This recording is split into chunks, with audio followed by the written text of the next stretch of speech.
fork in the road.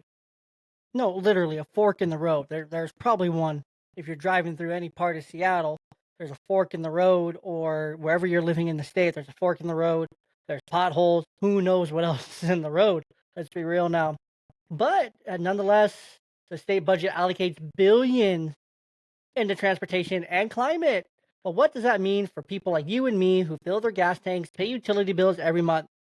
Well, every time I drive to work or flip the red lights on, I wonder how much more expensive it'll get.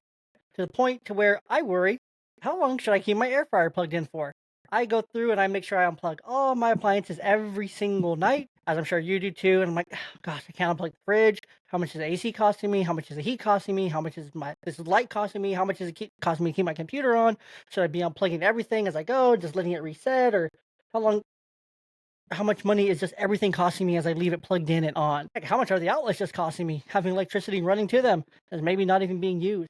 Do you ever think about these things? I do. So that's why we're going to jump into all the transportation and the climate agenda today on episode 3 of the budget breakdown here on the Evergreen Report. And I'm your host, Jay. I'm in a weird order, but just go with it. It's okay. It's Wednesday. It's a great night to go eat some pizza from wherever your favorite pizza place is. I like Pizza Speedway here in the Tri-Cities. Right up the road. New episode coming out very shortly with the man behind Pizza Speedway, one of the newest pizza shop here in the Tri-Cities. Absolutely delicious. I love what they're doing over there. Very great stuff. Or you can go and just get this polo off of shopforfathers.com, shopforthers.com. Use the code YOUNGDAD at checkout. You'll save yourself some money. There's some new taxes in the transportation and the climate budget. And there's a lot of things that we're going to break down and jump into. But first, let's talk about what is new or expanded taxes and fees. So there's the Cap and Invest program, aka the CCA, indirect tax on carbon emissions via quarterly auction. Adds 40 to 60 cents per gallon in fuel costs, estimated to raise $3.9 billion over 4 years. So without the Climate Commitment Act, let's say you live here in the Tri-Cities like I do, you see gas around 388 or so. Well, it could be 344, could be 324, could be significantly cheaper. You see prices well over $4. Well, some of those prices could be under 4 in Seattle, depending on where you're at. If it wasn't for the gas tax, because the CCA, while it's not labeled as a tax, the Cap and Invest Revenue acts functionally as a tax on gas and diesel. Gas prices are now 50% higher gallon than neighboring states due to this. You go to Idaho, I don't know if anyone goes to Idaho, but I've been to Idaho, Coeur d'Alene, going to Silverwood or something. Gas is so much cheaper. I'm like, I got to make sure I fill it at the border before I cross back over. If I get some cheap gas, just because.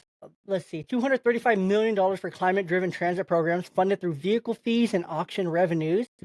New registration fees increase on electric vehicles and hybrids are in effect as part of a broader revenue mix.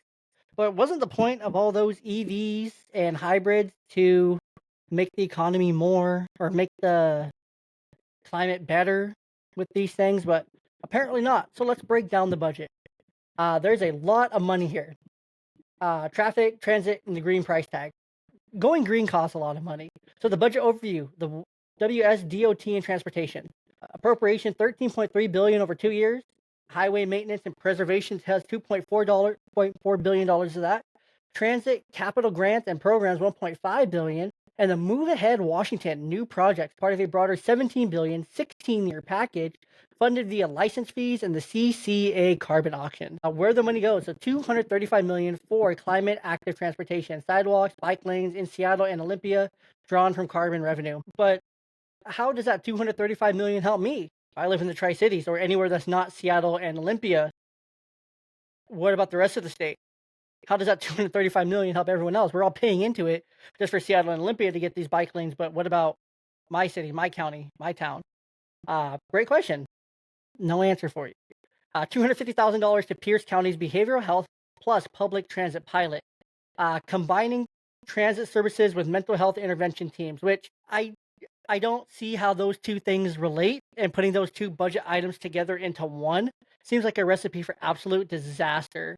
Let's see how this is directly hitting you, because it is. It's directly hitting you. It's directly hitting you at the pump. Due to the Climate Commitment Act, gas is 50 to 60 cents more expensive in 2023 through 2024.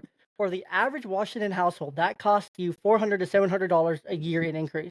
Especially burdens rural drivers, tradespeople, and truckers. Which, of course, if it impacts truckers, because it's up 50 to 60 cents a gallon. That's going to impact the cost of your food and your goods that you buy, medication. All those things are going to go up. Doctor's visits, because maybe the doctors are traveling further, rural areas, things like that. Everything's going to cost more because fuel goes up. If fuel goes down, the price of other things go down because there's less operating costs. But if things continue to go up, companies have to take it into effect. So instead of paying 50 cents for bananas, now you're paying 70 cents for bananas because of this, or whatever it might be. So instead of seeing those lower prices, we see higher prices primarily because of fuel, because of truckers. That's how stuff gets transported. It doesn't just fly everywhere. Climate commitment spending. Revenue collected from the cap and invest auction, 3.9 billion projected from 2024 to 2027. 972 million in 2025, 841 million in 2026, and 791 million in 2027. So the key spending programs here are 146.7 million for $200 utility bill credits per household for families making 150 under less than 150% of the area median income. Prioritizes overburdened low-income communities. 50.95 million for implementation for climate change planning law. So House Bill 1181, which I don't think I covered. Maybe I did. I don't think I did actually. I'm not sure if it passed or not. I'm pretty sure it did if it's in the budget here. Includes hiring climate planners, hosting town halls, and helping cities write green plans. So $50 million just for hiring climate planners, hosting town halls, and helping cities write green plans. 50.95 million, so $51 million just for some people to go around, write plans, host town halls. Yeah, great use of $51 million of money. $3 million for clean energy ambassadors. Outreach program with workshops, fairs, community events to promote net zero policies. Wow, what a great use of $3 million. I'm sorry, when it comes to all this climate stuff, it's one area that I will get incredibly sarcastic and incredibly show my leanings on it as well. So it's hard for me to stay unbiased on this. The more I get into this budget, I mean, this is the third episode. I tried really hard on education to stay pretty biased, but as we've gotten at episode 2 and now episode 3 of this, we're definitely becoming more and more biased. $10 million for technical support to nonprofits, local governments to access federal tax credits. Okay, that works. Because there's so many taxes, why not help them find tax credit by spending $10 million of tax money to find more tax credit? That makes sense. Makes total sense there. So far we're at $64 million in wasted money. That's cool. That's great. Love it. $300,000 for a sewer heat recovery study, researching how to harvest sewer system heat for climate benefit. Cool. Let's up that to $64.3 million now for things that we probably don't need. More controversial line items here. $500,000 for climate tech grant favoring BIPOC and women-owned businesses. So of course, we're doing that whole reverse racism thing, reparations, focusing on, BIPOC, women-owned businesses. But what about businesses owned by men or people who aren't of color that just own businesses that need these same grants, but they're not going to be able to get them because, they don't meet this criteria because they're not marginalized enough. $250,000 to fund a summit for automatic re-enrollment in Medicaid drop-off populations. We covered that previously. $150,000 for training smart building managers to ensure compliance with new climate rules. I mean, I guess $300,000 to study expanding sewer heat recovery system. That one doesn't make any sense. Why do we need to spend $300,000 on that? I don't know. $3 million for clean energy ambassadors promoting a just transition narrative statewide. Just transition. What a slogan. I'm sorry. Just transition. Wow. Sometimes I can't even believe it. Sometimes you just can't believe it. So, of course, you have the cap and invest carbon fees, $3.9 billion raised. This is for gas users and businesses. This is who pays this because of a gas price bump, which is going to. So, if there's a gas price bump of this much, that's all going to go, that $3.9 billion, that's going to come back on you, the consumer. $3.9 billion has to come from somewhere. That's going to come back on you in some way, shape, or form. The prices at the pump, the prices in the grocery store, the prices at your doctor's office, the prices on your premium, the prices on your food at the restaurant, your prices everywhere. That's where it's going to come. It's going to come here in all these different areas, right? That's because that's just where it's going to come from. I mean, where else is it going to come from? Utility bill credits, 150 million, round numbers. Climate fund, carbon money, $200 household credit, low, moderate income. Okay, so that one's not bad. they really need it. They're earning it. They're still working. They just have low income and they need a little bit of help to afford energy and keep the lights on. I don't see anything wrong with that one necessarily, but we still have to pay for it. Uh, I really don't understand what this pilot program is here going on in what county did I say? Pierce County. This doesn't make any sense. So we'll see.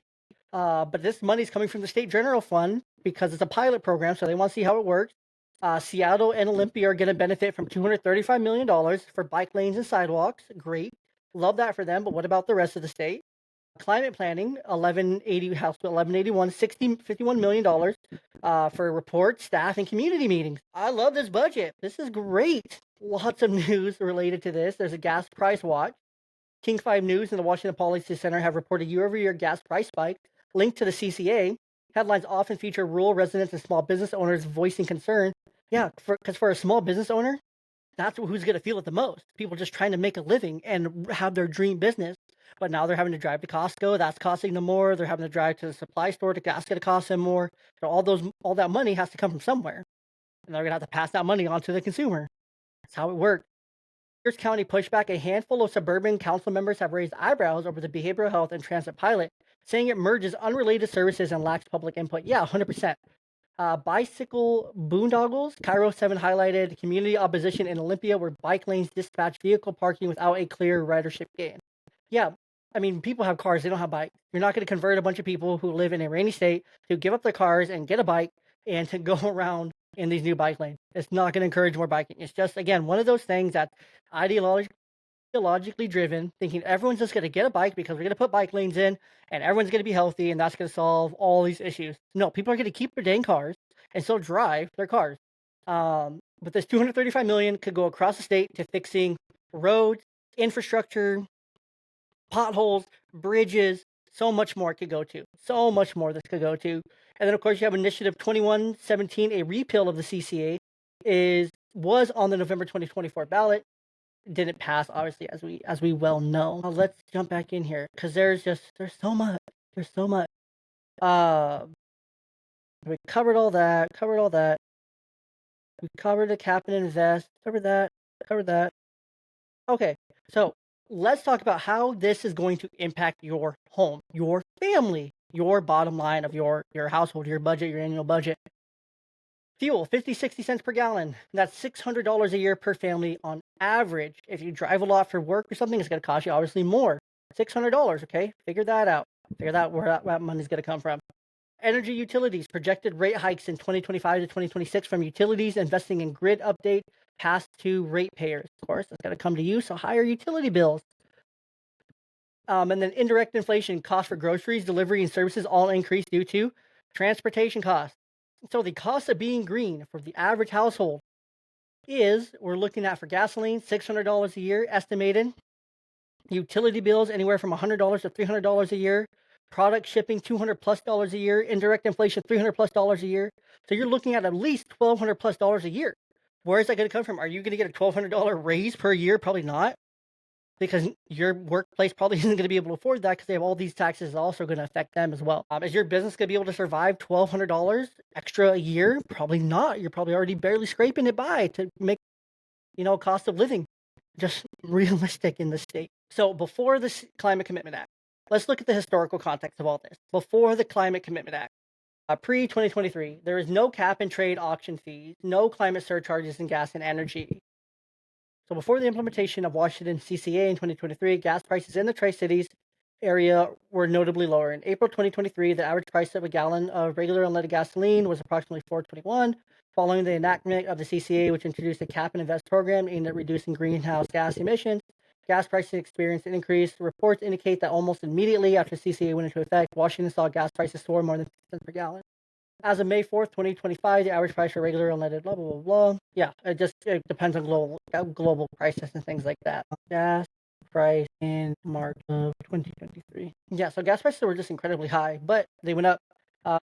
Now we're looking at a decrease in the area because we're about $4 a gallon right now.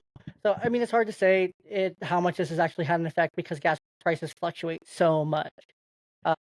And so it's hard to have a accurate representation, but nonetheless, gas prices have increased in Washington State, and we see gas prices going on down all around us.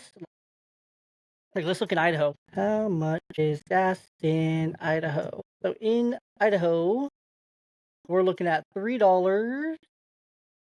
$3.29. Coeur d'Alene is $3.30 for regular gas. $3.30. Here, we're about 50, 60 cents more expensive.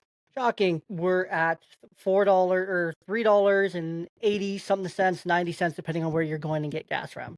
But yeah, Coeur d'Alene, $3.30. Boise City, 3.22. How much? I wonder how much gas is in Oregon. How much is gas in Oregon? I'm just curious to kind of compare the two states that are right next to us, that border us to the east and to the south, just for happenstance here. So regular gas is 3.89. So they're about the same here. Compared. Salem 3.78, Eugene, Springfield 3.81. So about the same. Medford, Ashland 4.02. So we're about the same. But then you see Idaho, which is a good case study, compare and contrast to exactly what we're doing here and what's different. So really interesting stuff there. Before the CCA, there was no cap and trade. After the CCA, we had a rapid rise in the prices, utilities passing costs to ratepayers. Initiative 2177 could have repealed it, but didn't pass, of course. Seattle Times in January 25, Washington drivers pay nation's highest fuel-related climate fees. So we pay the highest in the nation. The Tri-City Herald in April 2025, utility hikes hit Eastern Washington residents harder than expected. Yeah, it hit. Trust me, I pay utilities here, and it hit. Everett Herald in March 2025. Clean Energy Ambassador, state spends millions on outreach. So $3 million going to outreach to just transition to clean energy. How much is that going to cost to transition to clean energy? Couldn't they come up with anything better? But to close us out for this episode, a little bit shorter here, talking about the climate and transportation budgets. These budgets are fairly more straightforward, but they cost you a lot. Do you just have $1,200+ laying around to fund all these things? Your gas bill, your utilities, your product shipping, your indirect inflation on your grocery bill, and everything in between? Probably not. I don't. You probably don't. So think about that as we go through here and we continue talking about the budget here, because these costs are going to be passed to you. And we just explored $64 million of money that is going for what exactly? I still don't understand. Ambassadorships, different programs that don't make any sense to me. So are we getting our money's worth? It's for you to answer, not for me. Do these climate investments help working families or hurt them? And where should your tax dollars go? Roads and bridges, or training workshops and nonprofit startups? Do you want your tax dollars to impact your local area, not fund? If you live on the east side of the state or anywhere that's not Seattle or Olympia, do you want your tax dollars going to build these bike lanes that will more than likely, not be used by the majority of people who live there? But yet our money is going to go to fund that $235 million. Or would you rather see that $235 million go around the state to better improve infrastructure, to roads, to bridges, to help actually the state as a whole with better transportation and better infrastructure? I know I would. That's up to you as well. So just remember, all these taxes that are being passed, all these budgets and all these line items, they have a cost to you at the end of the day. No matter what you think it is, it's gonna cost you. It's gonna cost. And it comes back in ways that you don't think about it. Indirect inflation on things. While they're saying, oh, we're doing everything to create more clean energy, but at what cost? But at what cost to you and to me? Are we getting our money's worth? I like to say no. But if you have a different opinion, reach out, comment, send me a message. And until next time, this has been the Evergreen Report Budget Breakdown Part 3. Can't wait to be with you again to talk about Part 4 of the budget.